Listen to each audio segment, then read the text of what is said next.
दिया है। तो हम पढ़ा रहे थे आपका माइक्रो कंप्यूटर, स्टार्ट हो गया ना।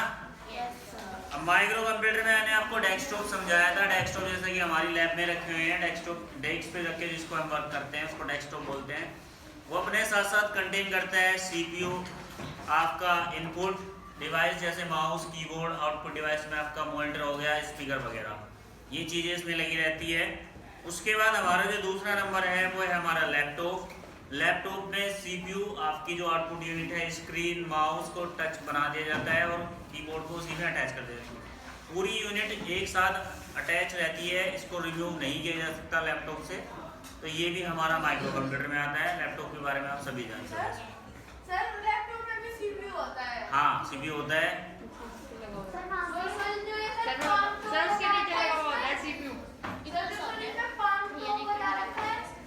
फ्लैम टॉप कंप्यूटर हमारा टैबलेट PC में भी आता है, छोटा मिनी कंप्यूटर बोल सकते हैं इसको आप, होता है ये भी माइक्रो कंप्यूटर ही है। तो भाई आपने बात की है लैपटॉप में CPU होता है, लैपटॉप में CPU होता है। देखिए जो हमारा डेस्कटॉप होता है उसकी जो हार्ड डिस्क होती है उसका साइज़ काफ़ी इंक्रीज रहता है, बड़ा रहता है size.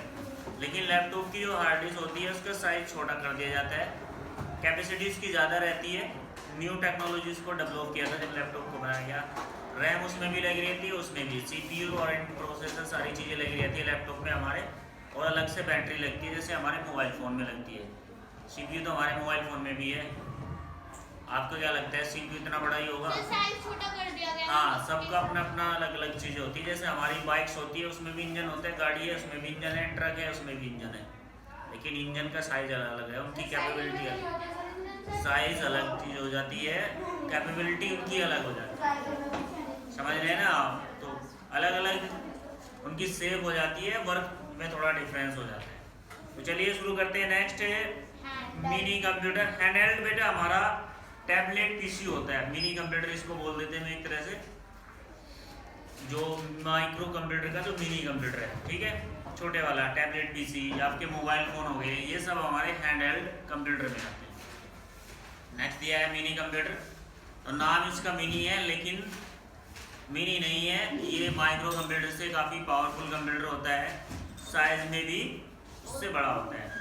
A mini computer is a much larger the micro computer. Mini computer micro computer से थोड़ा बड़ा होता है and also much more expensive, और इससे महंगा भी होता है। It's process most of the features found on the mainframe computer, और इसके जो फीचर्स होते हैं हमारा जो नेक्स्ट कंप्यूटर है मेनफ्रेम उससे मिलते जुलते होते हैं, but on A limited scale. लेकिन मेनफ्रेम के मुकाबले इसकी लिमिट कम रहती है। It can still have the many terminal but not many in the mainframe. It can store A terminal amount of information but usually not as much as the mainframe. It is used to exchange instructions set to the facilities, scientific processes or commercial applications. Medium and the small business and college typically use mini computer. तो देखिए mini computer का use एक जो organisation है, कोई company वगैरह होती है, जैसे कॉलेज वगैरह होते हैं जिसमें एक साथ बहुत सारे कंप्यूटर जुड़े रहते हैं, उनको एक ही कंप्यूटर, इस पर बहुत सारे 100 से भी ज़्यादा पीपल्स काम कर सकते हैं एक साथ। भाई लैपटॉप पे क्या होता है, लैपटॉप पे आप एक बार में एक ही यूजर वर्क करेगा, डेस्कटॉप पे भी एक बार में एक ही यूजर वर्क करेगा, मोबाइल को भी एक बार में एक ही व्यक्ति चलाएगा। चल एक से यूजर से मतलब है जो चलाने वाले हैं। बात करें मिनी कंप्यूटर की, इसको एक बार में 1000 यूजर ऑपरेट कर सकते हैं, क्योंकि इसके अलग अलग PC रख दिए जाते हैं। कंप्यूटर एक ही होता है हमारा, लेकिन वो नेटवर्किंग के थ्रू अलग अलग उनको कर दिया जाता है। फिर सर हमारे यहाँ पे जो कंप्यूटर लैब है सर ये है।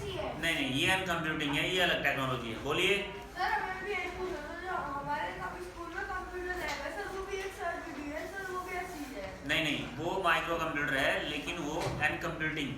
CPU हमारा एक है, उसमें अलग अलग अनकम्प्यूटिंग डिवाइस लगा है। ये टेक्नोलॉजी अभी आई थी लगभग आपकी 2009 के आसपास, तभी आई थी।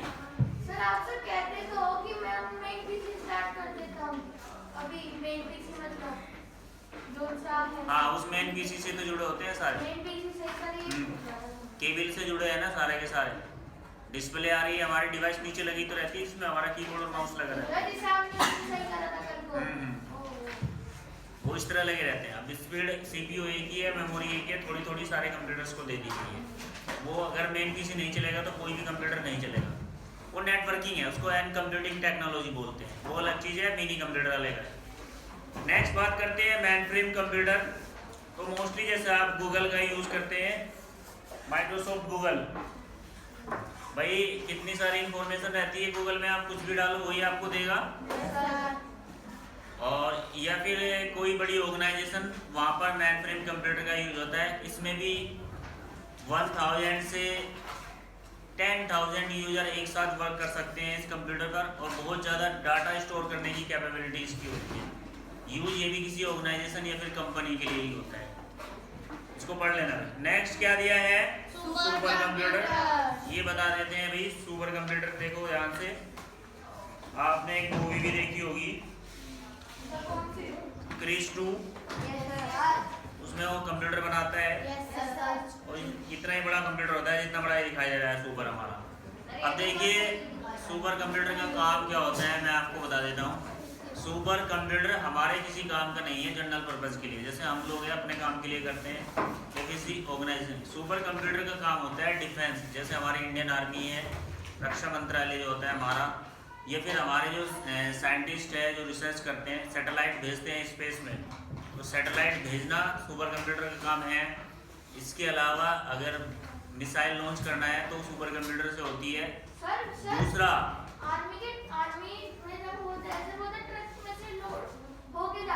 बेटा मैंने कहा मिसाइल इसमें भी लगा होता है, रडार वगैरह सब चीज होती है, अभी पता नहीं है तुझे। दूसरा दिया है वेदर फोरकास्टिंग, इसका काम होता है मौसम विभाग की जानकारी, आज मौसम कैसा रहेगा, बारिश होगी, हवा चलेगी, भूकंप आएगा, क्या होगा, ये सारी चीजें सुपर कंप्यूटर के थ्रू हमें पता चल जाती है। नेक्स्ट क्या दिया है अभी, नेक्स्ट चलते हैं आगे। Components of computer system. तुम्हारे पास सबके बुक है सुपर कंप्यूटर के बारे में, मिनी कंप्यूटर के बारे में, मेन फ्रेम और माइक्रो। मैंने आपको थोड़ा थोड़ा बताया हेडिंग के हिसाब से, डिटेल्स में आप पढ़ लेना, जो मैंने बताया वही काम करते हैं, एक्स्ट्रा और कुछ नहीं करते हैं। चलिए भाई अरे रुक जा, वहाँ तक पहुँचे नहीं अभी कंपोनेंट से पहुँचते पहुँचते वहाँ तक पहुँचे। Components of computer system. Computer system जो हमारा होता है उसके कौन कौन से कंपोनेंट होते हैं, जैसे इनपुट डिवाइस है। इनपुट डिवाइस तो आप जानते हो, कीबोर्ड है, mouse, joystick, scanner, light pen वगैरह, ये सब इनपुट में आते हैं। इनपुट डिवाइस उनको बोलते हैं जिनके थ्रू हम कंप्यूटर में डाटा डालते हैं। आफिया बाद में कर लेना इसको घर जाके, यहाँ पे क्यों कर रही है। और पहली बात तो ये है कि अभी तुझे वर्क करना ही नहीं चाहिए। मैंने कहा था भाई आपके एग्जाम स्टार्ट होने वाले हैं, वर्क करने का तो टाइम ही नहीं है। जो मैंने पीडीएफ भेजी है उनकी कंप्यूटर से जाके फोटो स्टेट निकलवा लो, उसमें बुक वर्क और नोटबुक वर्क आपको लिखने की आवश्यकता नहीं है, टोटली कंप्यूटर लैंग्वेज में लिखा हुआ है, अच्छी राइटिंग में। मैंने तो फोटो खींच के नहीं भेजा है किसी को और की तरह, मैंने तो केवल टाइप करके भेजा है। आपने देखा भी होगा मेरी पीडीएफ में टाइपिंग है, 1-2 चैप्टर हो सकता है स्टार्टिंग वाला बस, नहीं तो टोटल मैंने टाइप करके भेजा है आपको वर्क। हाँ तो भाई कटवा भी रखे हैं, उस पर लेफ्ट दिस क्वेश्चन लिखा हुआ है, उसका आंसर ये मत समझ लेना वो कटे हुए क्वेश्चन है, उसको याद नहीं करना है। जिन क्वेश्चन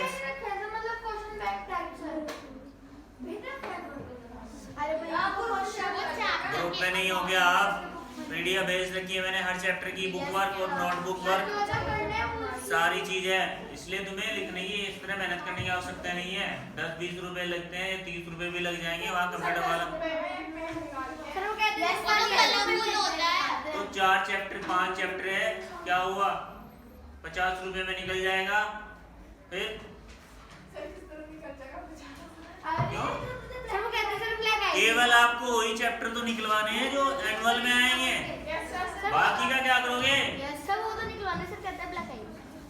ब्लैक नहीं आएगी, मेरी पीडीएफ ब्लैक नहीं आ सकती क्योंकि मैं उसको टाइप करके भेजा है। फोटो क्लिक देखो, अगर हम फोटो क्लिक करके, हमने फोटो क्लिक किया मोबाइल से, क्लिक करके बहुत सारे फोटो को कलेक्ट करके एक पीडीएफ बना दी, अगर आप उससे प्रिंट आउट निकालेंगे वो ब्लैक आएगी। मैंने टाइप करके भेजा है मोबाइल से, तो पहले ही ब्लैक एंड व्हाइट है, ऑटोमेटिकली वो बिल्कुल क्लियर आएगी जैसा आपकी बुक पे लिखा हुआ है, ये सेम ऐसा और इसी लैंग्वेज में है। बेकार में मेहनत कर रहे हो तुम, समझते नहीं, तुम्हारी मर्जी है।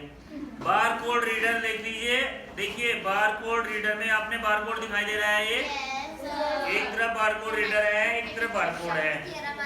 तो ये क्या काम करता है, ये किसी भी प्रोडक्ट को स्कैन करके आइडेंटिफाई करता है, यानी कि ये प्रोडक्ट पर बना रहता है। आपने देखा भी होगा, एक आध बार कोई सामान आप घर में लाते हो, जैसे कि बुक पे बना हुआ है, आप इसे मोबाइल से स्कैन करोगे तो इसकी डिटेल्स निकल कर आ जाएगी आपके सामने।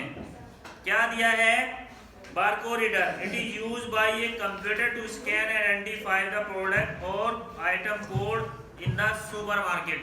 सुपरमार्केट बोलते हैं जहाँ पर मॉल्स होते हैं, बड़े बड़े जो मॉल्स होते हैं।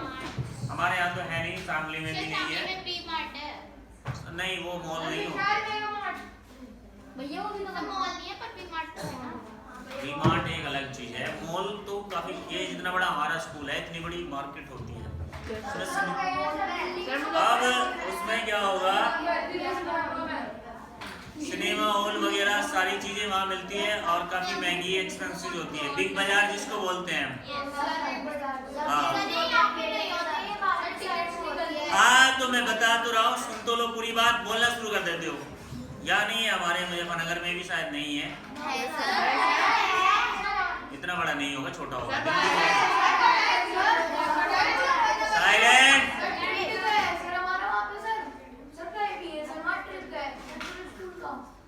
तुमने देखा ही नहीं, फिर बड़ा हो रहा है। चलिए कोई बात नहीं, ठीक है, छोड़िए। आ जाए हो तुम, इंडिया का सबसे बड़ा। तो क्या कहा है कि प्रोडक्ट जो ऐसे हम सुपरमार्केट से प्रोडक्ट परचेज करते हैं, वहाँ पर मशीनें लगी होती है, कोई भी प्रोडक्ट आप लेते हैं तो स्कैन करके उसको आइडेंटिफाई किया जाता है कि प्रोडक्ट वेरीफाई कर दिया जाता है कि सही है या नहीं है, जेन्युइन है, लोकल तो नहीं है, ओरिजिनल है। इसके अलावा बुक्स पर, बुक स्टोर पर देखो जैसे हमारी बुक पे बना हुआ है, and many other places this code for each item be it a price code, item code etc is the unique and can be identified a barcode reader। Price भी पता चल जाता है। प्राइस देखिए, ये तो क्वांटिटी में लगा होगा, यानी कि इसकी क्वालिटी कैसी है, या फिर उसका प्राइस इससे निकल के आ सकता है, अलग अलग चीजों के लिए बनाया जाता है ये। तो इसको बारकोड रीडर से आइडेंटिफाई किया जाता है। जैसे कि ये आपको दिखाई दे रहा है, बारकोड रीडर स्कैन कर लेते हैं, कैमरा सा लगा रहता है एक, उसके सामने आप प्रोडक्ट ले जाएंगे, ऐसे वो स्कैन कर लेगा, उसमें से आवाज आती है बीप की कि ये वेरीफाई हो गया है, तो वो भी हमारा इनपुट डिवाइस में ही आता है।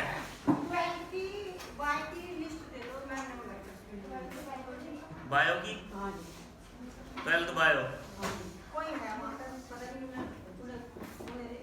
मैं पढ़ा रहा हूँ अभी, मुझे दे दो, नहीं तो अब बताओ, वहाँ रखी है, कैमरा वीडियो चल रही है। अच्छा नहीं कोई बात नहीं, कोई दिक्कत नहीं है, तो मैम को बोल दो कि लेसन में है, अगर इमरजेंसी हो तो लेसन के बाद दे देंगे, या फिर अनवर सर से बोल दो एक बार। हाँ तो वही तो बात है। तो चलिए नेक्स्ट क्या दिया हमारा, वेबकैम, जिसकी आप बात कर रहे थे। कैमरा होता है हमारा जो कंप्यूटर से अटैच रहता है। बोलिए। स्केल किसने मंगाई? स्केल भाई पीटने के लिए, मेरे पास नहीं है। किसके पास है, दे दो भाई। कोई बात नहीं। वेबकैम की बात हुई है। वेबकैम क्या होता है, हमारा कंप्यूटर से अटैच एक कैमरा होता है, जिसके थ्रू हम वीडियो कॉल या फिर वीडियो कॉन्फ्रेंसिंग करते हैं वाया इंटरनेट। जब हम इंटरनेट का यूज कर रहे होते हैं, एक दूसरे के साथ हमें बात करनी है, कम्युनिकेशन अगर करनी है, तो वेबकैम के थ्रू हम वीडियो कॉन्फ्रेंसिंग कर सकते हैं। बुक में भी दिया है, क्या कह रहा है, a webcam is a video camera that feed the image of real time to a computer और नेटवर्क। तो जो हमें इमेज और कंप्यूटर नेटवर्क के थ्रू वीडियो दिखाती है रियल टाइम, यानी कि लाइव हम देख पाते हैं, रिकॉर्डिंग नहीं होती है, केवल लाइव देख पाते हैं। रिकॉर्डिंग से मतलब ये होता है कि अगर आप पहले रिकॉर्ड कर लो फिर इसको बाद में देखते रहो। तो वेबकैम के थ्रू हम लाइव देख सकते हैं किसी को भी। The common use as a, सबसे ज़्यादा इसका जो यूज होता है वीडियो कैमरे का, for the world wide web Gave the webcam its name। तो जब हम इंटरनेट यूज करते हैं, www वर्ल्ड वाइड वेब की बात हो रही है, तब इसका सबसे ज्यादा यूज होता है। Other popular use include the security service lines. इसके अलावा कैमरे लगे रहते हैं, जैसे हमारे स्कूल में भी लगे हैं सिक्योरिटी सर्विस लाइंस के through. Computer vision, video broadcasting and for recording the social video. और इसके अलावा वीडियो रिकॉर्डिंग के लिए जो न्यूज़ चैनल वाले होते हैं जो वीडियो रिकॉर्ड करते हैं सोशल वीडियोस, उसके लिए भी हम वेबकैम का यूज करते हैं। नेक्स्ट दिया है magnetic ink character recognise MICR। The MICR is a device that can recognize the human readable characters printed on the document, such as the check using the special magnetic ink. The reader reads these characters by examining their shapes. Characters are printed in the special font. Each character is formatted by the 7 multiplied 10 matrix. The MIC has with the magnet head which can detect the magnetic patterns of each character। तो देखिए, जब आपने कोई भी आप exam देते हैं और उसमें आपका एक क्वेश्चन के 4 ऑप्शन होते हैं, उन 4 में से आप एक को गोल कर देते हो। जैसे आपने दिया होगा लास्ट ईयर एग्जाम हमारे यहाँ हुआ था एक, जिसमें आप पेंसिल से गोल करते हो या फिर पेन से गोल करते हो, वो हमारी MCR जो हम लिखते हैं वो वाली चीज होती है। नेक्स्ट भी यही दिया है, ये मशीन है उसको रीड करती है, जो हम लिखते हैं उसको रीड करती है। नेक्स्ट दिया है optical marks recognise OMR sheet जो हमारी होती है, आपने देखा होगा आंसर शीट, पेंसिल या पेन से सेम, दोनों मशीन सेम काम करती है। ये आपने सपोज है 100 क्वेश्चन है और 100 क्वेश्चन में हर क्वेश्चन के 4 ऑप्शन आते हैं, एक ऑप्शन उसमें से राइट होता है, आप उसमें से A या B को गोल कर देते हो, यानी कि वो आंसर है। तो आपकी जो सीट चेक होती है वो टीचर्स नहीं करते हैं, कंप्यूटर चेक करता है। डायरेक्ट कंप्यूटर में आप लगा दीजिए, उसमें आंसर फील्ड रहते हैं, फर्स्ट का ही है, थर्ड का ही है, फोर्थ का ही है, तो ऑटोमेटिकली वो देखो, जैसे कि बुक इसमें दिखाया भी गया, आप देख भी पा रहे हो, पिक्चर्स भी दी है भाई। तो ये 1 मिनट नहीं लगती है कॉपी को चेक करने में, इस तरह लाखों कॉपी चेक हो जाती है बहुत जल्दी। हमारे स्कूल में इसका कोई काम नहीं है, इसमें हम खुद करते हैं, तो वहीं इतने लंबे लंबे आंसर लिखते हो, इसमें केवल टिक वाले होते हैं, MCQs बेस्ड होते हैं जो बेटे। नेक्स्ट क्या दिया है, सेंट्रल प्रोसेसिंग यूनिट, इसके बारे में आप सभी जानते हैं, CPU आप पढ़ते आ रहे हैं काफी समय से, एक बार फिर पढ़ा देते हैं। The central processing unit CPUs is also known as the processor. It can the brain of the computer system that process input data and convert into the meaningful output information। तो CPU क्या है, हमारा computer का brain होता है। जैसे आपका brain है, आपने ब्रेन से तो आप सारे डिसीजन लेते हो, बिना ब्रेन की तो कुछ नहीं। जिसके पास ब्रेन नहीं होता उसे तो पागल कहते हैं लोग, तो कुछ पता ही नहीं होता। होता तो है पर वो यूज नहीं करना चाहते। कुछ चीजें ऐसी होती है उसको इस्तेमाल ज्यादा करने से वो खत्म हो जाती है, लेकिन ब्रेन का ज्यादा इस्तेमाल करने से बढ़ जाता है। ये भी एक फैक्ट ही है। जो लोग दिमाग का इस्तेमाल कम करते हैं उनका दिमाग मोटा होता चला जाता है ऑटोमेटिकली। सिर बड़ा नहीं होता है, यानी कि किसी भी प्रॉब्लम को सोल्व करने में सक्षम नहीं होते। दिमाग एक ऐसी चीज होती है, इसको आप जितना घिसोगे इतना ज्यादा बढ़ेगा, और बाकी जो चीजें हैं दुनिया में जितनी घिसोगे इतनी कम हो जाएगी। कुछ भी ले लीजिए आप, तो ऐसी जो पावरफुल जो पावर है, सुपर नेचुरल पावर हमारे पास होती है दिमाग, जिसका आप घिसते जाओ वो उतना ज्यादा बढ़ जाता है। चलिए आज के लिए इतना ही, बाकी हम कल पढ़ाएंगे।